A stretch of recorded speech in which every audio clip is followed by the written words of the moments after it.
हैं। एक मान्यता माधव सिंह भंडारी से जुड़ी है। माधव सिंह भंडारी बहुत बड़े भाड़ वीर थे गढ़वाल राजा के। और आपको याद होगा जो मलेथा में नहर बनाई है, उन्होंने मलेथा की नहर टकोली गाड़ से जो सूखा खेत था उखड़ी, वहां पर पानी लेके आए थे। केवल गढ़वाल नरेश के एक राजा के सेनापति ने टोंट कर दिया था माधव सिंह भंडारी पे कि माधव सिंह भंडारी लेट इसलिए आता है दरबार में क्योंकि वो कोटा झुमोरा खाता है। और वो माधव सिंह भंडारी था जो टकोली गाड़ से नहर बना के पानी मलेथा में लाया। आज मलेथा के शहरी जो सिंचाई के क्षेत्र पूरे वर्ल्ड में फेमस है। वही माधव सिंह भंडारी गढ़वाल राजा के बहुत बड़े भड़ सेनापति थे। और गढ़वाल के ऊपर हमेशा 4 साइड से आक्रमण होता रहा है। पश्चिम से सिरमौरी और हिमाचल के लोग अटैक करते थे। बाद में गढ़वाल के राजा ने सिरमौर को जब परास्त किया, सिरमौर की लड़की से शादी की, तो सिरमौर ने अपना जौनसर बाबर का इलाका दहेज के रूप में गढ़वाल को दे दिया था। तो जौनसर बाबर हमें सिरमौर से मिला है। तो सिरमौर से हमारा आक्रमण होता था। दक्षिण से रोहिले मुसलमान हमारे ऊपर आक्रमण करते थे। पूर्व से नेपाल के लोग आक्रमण करते थे, कुमाऊं से भी होता था। और उत्तर से तिब्बत घोट भी आक्रमण करता था। चारों तरफ से आक्रमण करने में उस जमाने में जब तिब्बत से आक्रमण हुआ तो माधव सिंह भंडारी को सेना के साथ भेजा गया तिब्बत में अटैक करने के लिए। और माधव सिंह भंडारी ने कसम खाई कि मैं दिवाली के दिन लौट के आऊंगा, और दिवाली के दिन लौट के आऊंगा। उस दिन मेरा शानदार स्वागत होना चाहिए श्रीनगर में। गढ़वाल राजा ने वायदा किया कि स्वागत होगा, लेकिन माधव सिंह भंडारी भोट के दुर्गम इलाकों में फंस गए। भोट तिब्बत का गढ़वाली वो कुमाऊं शब्द है, उसी से भोटिया वर्ड निकला है, वो बाद में बताएंगे कभी। तो जब माधव सिंह भंडारी गए, लड़ाई लड़ी और वहां से लौट नहीं पाए दिवाली के दिन, तो पूरे इलाके में वीरानी छा गई कि माधव सिंह शायद अपने सेना के साथ तिब्बत में समाप्त हो गए। उससे पहले जितने भी आक्रमण हुए थे तिब्बत में, तो गढ़वाली सेना और कुमाऊनी सेना जब भी जाती थी तो समाप्त हो गई थी। तो सबने उम्मीद यही कि माधव सिंह भंडारी समाप्त हो गए।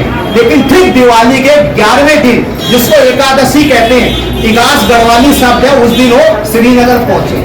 तो उनके उस स्वागत में राजा ने आज्ञा निकाली कि अब हर साल इगास के दिन हमारी दिवाली मनाई जाएगी।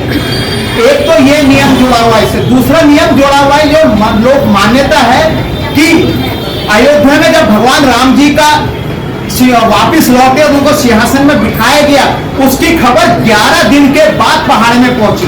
दूर संचार नहीं था, यह मान्यता बहुत पॉपुलर है। और ये जब 11 दिन बाद खबर पहुंची तो हमने उस भगवान को मनाने की परंपरा की। उसमें भेड़ों खेलते, क्योंकि उस समय हमारे पास पटाखे या ऐसी चीजें तो नहीं थी। हमारे पास चीड़ के जो खेले होते वही थे, उसको रस्सी में बांध के।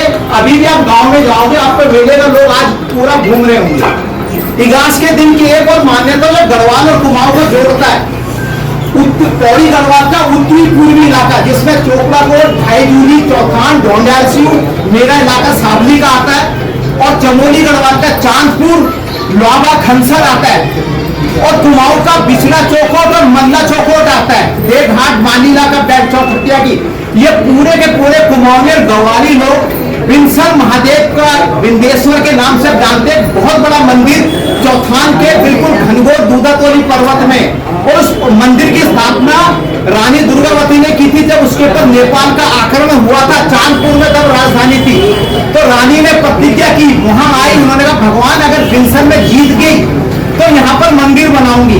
तो उन्होंने मंदिर बनाया। नेपाल से जीतने के बाद दुर्गम इलाके में मंदिर है, लेकिन अगर आप जाना चाहो तो केवल 3 किलोमीटर पैदल रास्ता रह गया। मैंने तो 21 किलोमीटर पैदल, अब 3 किलोमीटर है। तो वहां पर आज रात को ये पूरा इलाका जो मैंने बताया, दोबारा रिपीट कर लो, चमोली गढ़वाल से चांदपुर, लौबा, खनसर और बधान भी आता है।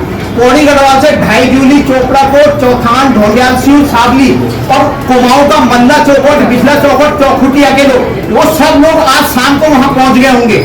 और सबने जगह जगह अपने अड्डे बनाए होंगे। वहां पर आग जल रही होगी और लकड़ी जंगल है, आग जल रही होगी। सब वहां नाचेंगे, रात भर वहीं रहेंगे। और कल सवेरे एकादशी के पहले दिन, एकादशी के प्रातः बिंसर में एक स्रोत है पानी का, उसमें नहाते हैं। उस नहाने की परंपरा बहुत शुभ मानी जाती है। तो रात भर का मेला उस बैठ में चलता है। गढ़वाल कुमाऊं की संस्कृति का इकलौता उदाहरण है ये इगास का मेला।